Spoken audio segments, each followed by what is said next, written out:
अशीताङ्गः कपालश्च उन्मत्तः भीषणरुरः क्रोधः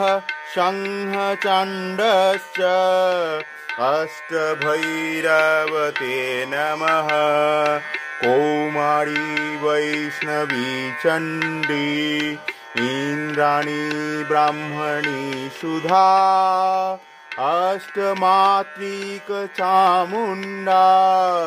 शिवाराही महेश्वरी काशीक्षेत्रे सदा स्थितं काशीक्षेत्रशुपालकं काशीजनसमाराधयं